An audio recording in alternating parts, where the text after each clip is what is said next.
Grande momento, Linhagem Geek na área. E aí, galera, tudo beleza? Vamos apenas confirmar o que nós já havíamos conversado no Esquadrão Nerdola e em outras resenhas aqui na Linhagem, que O Pacificador, esta segunda temporada, é oficialmente um grande fracasso.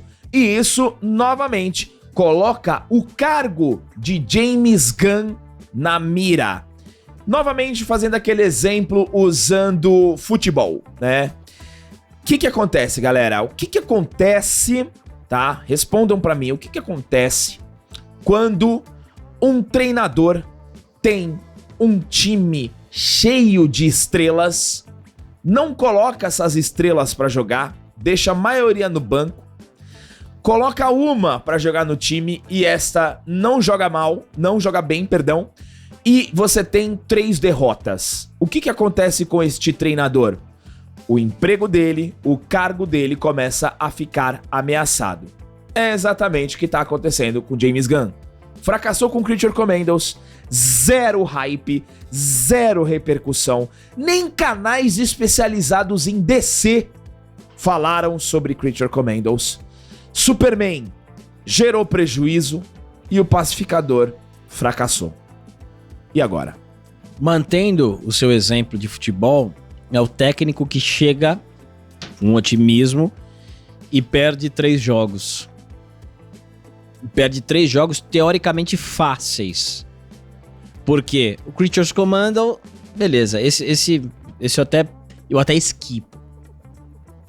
Mas Superman, você tá trabalhando com Superman. É um jogo fácil, teoricamente. É só você pegar algumas HQs do Superman, que tem várias, e manter a originalidade do personagem. E o Pacificador, a mesma coisa. Você já teve a primeira temporada que foi boa. Só fazer a segunda. Aí é o seguinte, o problema desse técnico que perde 3 jogos é que quando ele ainda age com soberba com a torcida. Isso, excelente. Que é o que o James Gunn tá fazendo. Se vocês não gostaram da minha escalação, problema de vocês. Eu vou continuar fazendo. Enfim, esse é o James Gunn. E cara, eu vou falar um negócio pra vocês. O Pacificador é uma série muito ridícula. É uma série ridícula, amadora. E não adianta ficar pegando nota de agregador que eu não confio, nunca confiei. A gente sempre traz aqui pra repercutir. Mas não dá pra você confiar. Por que não? Porque o Pacificador está com 9. O Pacificador está com 10. Estreou com 10. É ruim. E é claramente ruim. E de novo, James Gunn, ele se utiliza de pautas polêmicas para tentar, dessa polêmica, impulsionar a série dele, os filmes dele. E isso não funciona. O produto tem que ser bom por si só. Não precisa inventar. O Cavaleiro das Trevas inventou o quê? Pra ser o Cavaleiro das Trevas. Ele falou que se o Batman tá lutando contra... Uma das coisas é bem simbólica, né? Mas o Batman é fascista, no Nolan, o que é? O Sanheim, ele inventou muita coisa no Homem-Aranha? Falou que o Homem-Aranha é da classe proletária ou que ele tá lutando contra o capitalismo, burguesia? Não, ele fez o Homem-Aranha. Isso eu considero um negócio interessante da gente trazer até pra uma pauta do Esquadrão. O pós-internet, quando tudo começou a virar política junto com o woke, eles acham que aí é quantidade de clique. Se eu colocar ali que o Batman é fascista, vai gerar uma repercussão gigantesca, porque aí vai vir a galera, é o debate 30 contra 1. Isso funciona na internet em termos de visualização, curiosidade e cortes, montagens de cortes. Funciona. Agora, isso num filme, será que o 30 contra 1, se ele fosse um filme, a galera ia pro cinema assistir? Pagar? Tem isso também. Você tá na sua rede social, aparece pra você assistir. Não precisa pagar. Então eu acho que criou um negócio na cabeça desses caras, principalmente o James Gunn, que usa muito Twitter, internet. Se eu fizer um negócio polêmico, vai dar muito clique e as pessoas... Só que comprar ingresso, sair de casa, pagar estacionamento, pagar a pipoca, levar a mulher, namorada, família, são outros 500. Então eu acho que deu uma bugada nos diretores a internet. Precisamos de engajamento porque as pessoas precisam falar do filme. Se falar em polêmica, todo mundo vai assistir. Não tá sendo assim. Então, talvez seja o momento de recuar. Só o filme. Só o filme. Vamos tentar assim? E outra, vai ter a Supergirl. Pauta perfeita pro James Gunn pro progressismo. Olha, primeira vez que teremos a Supergirl. É uma mulher. Nós teremos a primeira kryptoniana, blá blá blá. Vai vir esse papinho. E aí, se não tiver resultado, o mundo é misógino, não gosta de uma mulher. Sabe, já encheu o saco, todo mundo já entende como é que funciona e precisa mudar a estratégia. Só vou puxar aqui novamente nosso exemplo do futebol. Perdeu 3 jogos, muda o time. Muda o time. E deve ter gente ali na Warner tentando mudar o técnico. Eu acho. Muito bem, galera. Então vamos repercutir esta pauta, mas antes eu quero conversar com você que gosta de fazer uma aposta esportiva, que gosta de fazer um trade esportivo. Aqui de vez em quando a gente faz umas betezinhas, principalmente no peixe. E na maioria das vezes a gente perde. Mas eu quero conversar com você e apresentar a BNR Stats, que é a primeira casa de análise esportiva focada 100% em futebol. A BNR Stats analisa mais de 40 ligas de futebol pelo mundo e é uma casa de análise esportiva. A BNR Stats não é uma bet. Com a BNR Stats, você não aposta às cegas, você aposta com estratégia. Com mais de 10 anos de experiência no mercado, a BNR Stats já ajudou milhares de clientes a aumentarem a sua taxa de acerto e enxergarem o esporte com profissionalismo. Diferentemente do amadorismo de jogos online, que depende de sorte ou azar, eles trabalham com métodos. No primeiro link aqui na descrição, vocês vão direto pro canal no YouTube da BNR Stats, conhece eles um pouquinho, eles já mostram como que funciona o método e eu tenho certeza que você que faz apostas e geralmente apostas às cegas, você vai ter muito sucesso, aumentar as suas chances com a BNR Stats. Lembrando que apostas é para maiores de 18 anos que jogam com responsabilidades e não culpam os outros pelas suas derrotas ou pelos seus fracassos, tá? Vamos lá, galera, vamos lá. Ó, a segunda temporada do Pacificador, série criada por James Gunn e estrelada por John Cena, teve números oficiais de audiência confirmados e que o projeto foi um grande flop. Com queda expressiva em relação à temporada de estreia, o impacto negativo abala a confiança do público no DCU. Segundo os dados do Samba TV, o episódio final na nova temporada foi assistido por aproximadamente 435 mil lares nos Estados Unidos, durante os 4 primeiros dias após o lançamento. O número representa uma redução de 150 mil residências em comparação com o final da primeira temporada, que havia alcançado cerca de 584 mil. A estreia da segunda temporada chegou a demonstrar fôlego, registrando um aumento de 22% em relação à audiência do final da temporada anterior, o que indicava entusiasmo do público com o retorno da série. No entanto, esse interesse inicial não se sustentou. Até o final, a audiência havia caído cerca de 39% em relação ao episódio de estreia. Aqui, né, a gente tá falando de números, né? Quer discutir com o número? Veja só que interessante, tá? Aí eu quero convidar vocês para essa avaliação. Quando você tem uma série boa e vem a segunda temporada, a tendência é que você consiga reter boa parte da audiência da primeira ou até mesmo amplificar, aumentar essa audiência.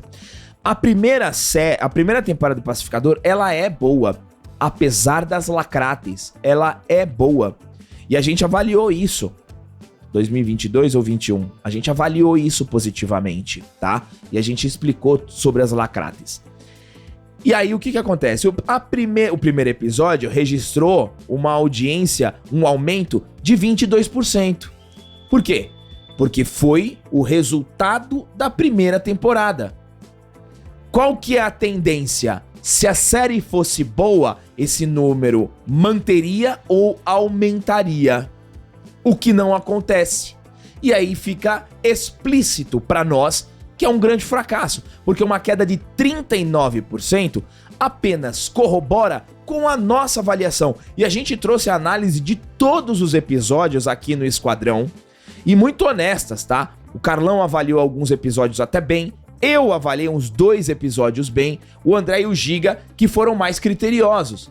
Agora, os números estão aí. Flop, mais uma grande derrota do senhor James Gunn. E isso deve estar repercutindo no alto escalão da Warner. Pô, o cara tá fazendo tudo errado, pô. O cara tá fazendo tudo errado. O comparativo com o futebol funciona muito. O técnico tá fazendo tudo errado. A torcida tá reclamando e apontando o que ele tá fazendo errado. Ele continua fazendo errado. E aí, o que acontece? Eu acho que... E o próximo ano é bem difícil. A Supergirl é cara de barro. E ele não vai estar ali na direção da Supergirl, nem do cara de barro. É capaz que se algum desses filmes forem bons, eles falarem, foi bom porque não teve o James Gunn. Lógico que tem ele ali nos círculos, né? Ele idealizou o universo compartilhado da DC, mas eu acho que o James Gunn ele precisa dar um passo pra trás, porque 27 é o último ano dele, é a prova dele. Se o Batman do Matt Reeves não é o Batman ali do universo da DC, é o Superman 2 dele. Se o Superman 2 dele não for bem na bilheteria, o James Gunn não segue. Acho muito difícil, a não ser que ele arregue muito no Superman. E aí tem isso, né? Olha só a situação, né? É que a conta bancária deve estar maravilhosa, com toda certeza. Se ele dá uma arregada no Superman 2, ele desfaz muita coisa que ele fez no primeiro, ele demonstra sinal de fraqueza. Não é esse garotão aí que tá falando, eu faço isso aí mesmo, e nem ele fez aí no final do Pacificador. O final é esse mesmo, não tem boi. Se ele arrega no Superman e fala, putz, o James Gunn arregou e por conta disso ficou bom. Aí imagina como é que fica. Então é uma situação muito difícil e desnecessária de passar. É uma tentativa de uma reafirmação do James Gunn, achando que ele é superior às próprias histórias da DC. É isso que, pro cara mudar a origem do Superman, e é lógico que é woke, e a gente prova isso, com todas as alfinetadas que ele deu no cristianismo, é lógico que ele fez isso pra agradar a parte dele woke, ou pra agradar alguma parte woke. Então assim, ele se colocou num patamar em que ele acha, eu mudei a origem do Superman, e é isso aí, eu mudei mesmo. Então ele se acha acima de todo o universo da DC. E todo fã da DC deveria criticar isso. É que não criticam porque partilham da mesma ideologia do nosso querido James Gunn. Então, assim, é difícil, né? E aí ele acha que aqueles perfis do Twitter refletem alguma coisa no produto final. E é provado novamente que não reflete. O militante não vai ao cinema, ele não gosta desses filmes, ele gosta de sequestrar a pauta, ele gosta da ideologia, não gosta da arte. Então essa é a grande diferença. O militante, ele vê o opositor dele como um inimigo mortal. Só que esse inimigo mortal é o que quer assistir o filme sem ideologia. Que posição difícil, hein, James Gunn? Boa sorte. Continuando aqui, galera, outro dado preocupante é que nenhum dos episódios da segunda temporada apareceu no ranking mensal da Nielsen para produções originais de streaming, sinalizando um nível de baixo engajamento, bem abaixo do esperado para uma série que, há pouco tempo atrás, era vista como uma das maiores surpresas da DC. Em entrevistas recentes, Gunn defendeu o final da temporada e afirmou que os eventos mostrados, como o surgimento do Planeta Salvação e a menção da organização Checkmate, terão um papel essencial na continuidade do universo compartilhado. O criador também explicou que, por hora, não há planos concretos para uma terceira temporada. Claro que não vai ter terceira temporada. Lógico que não, pô. Não vai ter terceira temporada. Nossa, essa temporada foi horrorosa, cara. O fracasso do Pacificador reforça um alerta para o novo DC. O entusiasmo inicial do público não se traduz automaticamente em sucesso contínuo. O desafio agora será reconquistar o público nas próximas estreias e provar que o universo criado por Gunn ainda pode entregar histórias que conectem e empolguem os fãs. Isso, claro, se a vontade de lacrar de James Gunn deixar. E aí, galera? Essa parte aqui ela é bem interessante, né? O James Gunn falou que não vai ter terceira temporada. Não precisa falar. Não precisa falar que vai ter terceira temporada. A gente sabe. A gente sabe que não vai ter, não tem espaço para uma terceira temporada. E mais uma vez eu reforço aqui. Essa segunda temporada do Pacificador, se você avaliar, é canônico, ela não leva a lugar nenhum. Se você quiser entender e tiver alguma relação com o Superman 2, são 5 minutos finais do último episódio, que mostra a formação do Checkmate e o Pacificador indo pro mundo salvação. Acabou. O resto é completamente descartável e desprezível. Não tem o que fazer, não tem pra onde a história continuar. E o próprio James Gunn já falou que não precisa, não agrega nada com o Superman 2, o que aconteceu. Eu disse isso do Esquadrão, disse aqui. Pra mim, o James Gunn falou, sobre essa verba aqui da Warner, vamos fazer o Pacificador 2, a minha mulher vai estar empregada, vocês vão ganhar um cachezinho e é nóis. Não precisa ter história, não precisa ter nada. Pilotaço automático, John Cena, todo mundo ganha um cachezinho, inclusive eu. Tchau, é isso. Muito bem, galera, coloquem nos comentários aí a opinião de vocês que é importante. Hoje tem Esquadrão Nerdola e a gente vai conversar um pouquinho também sobre este fracasso do Pacificador. Espero vocês às 18 horas. Fiquem todos com Deus e até a próxima. Valeu, galera.